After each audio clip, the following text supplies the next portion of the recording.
ये सवाल दिख रहा है? तो आप देख रहे होंगे कि ये एक्सटीरियर एंगल है, नहीं है? वाई जो है एक्सटीरियर एंगल है। एक्सटीरियर एंगल का मतलब होता है बहिष्कोण। क्या कोण होता है? बहिष्कोण। तो बहिष्कोण जो होता है वो अपने सामने के दो अंतर कोण के योग के बराबर होता है। या आप इंग्लिश में बोल सकते हैं exterior angle equal to the sum of two interior angle. अपने सामने के दो अंतर कोणों के बराबर होता है। तो देखो एक्सटीरियर एंगल कितना है? y है, तो यहाँ लिख दिया y। और इसके सामने के दो इंटीरियर एंगल कौन कौन है? 65 प्लस 70, यानी कि y इक्वल टू हो गया, इसको सम कर दो, जोड़ दो इसको, तो कितना जाएगा? 5 और 7 6 13, यानी कि 135 डिग्री। तो ये एंगल कितने का हो गया? 135, 135 डिग्री का हो गया, नहीं हो गया?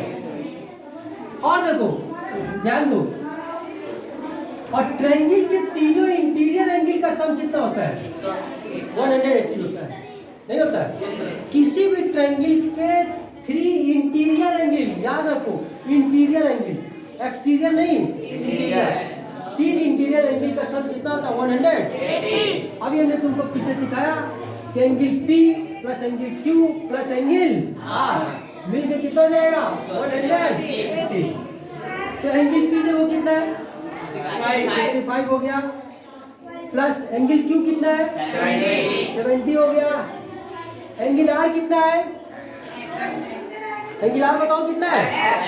एंगल R x है, x इक्वल टू मिलके कितना हो गया? 180। और देखो जो विशेष चीज है, देखो डिजिट अलग सम होती है, एक्सप्रेशन अलग सम होता है, ये ध्यान रखना।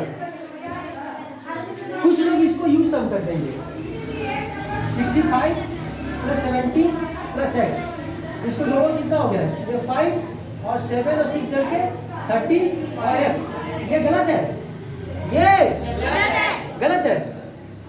डिजिट अलग सम होती है, एक्सप्रेशन अलग सम होती है, तो ये अलग सम होगा। ये कितना हो गया? 5 और 7 से 13, 135 और प्लस x।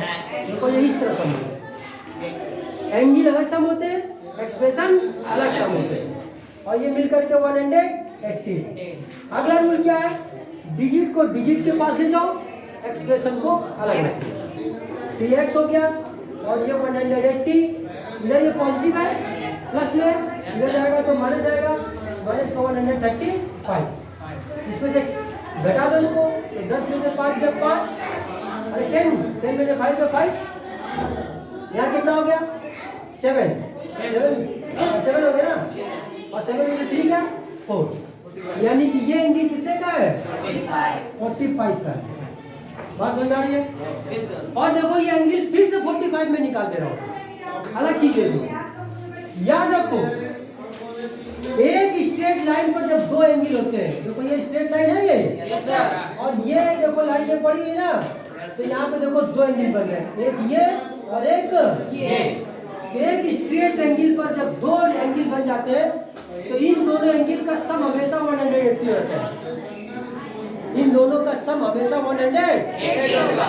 मतलब कहने का y प्लस x मिलके कितना हो जाएगा? 180। बात पकड़ में आई?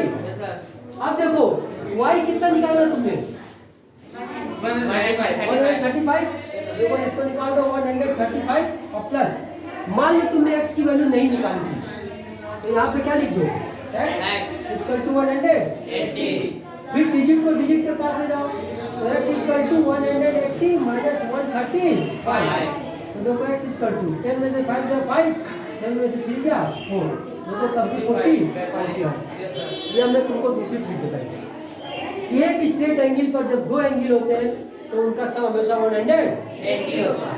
आप पकड़ में आ रही है? प्रयास कीजिए, बल कीजिए।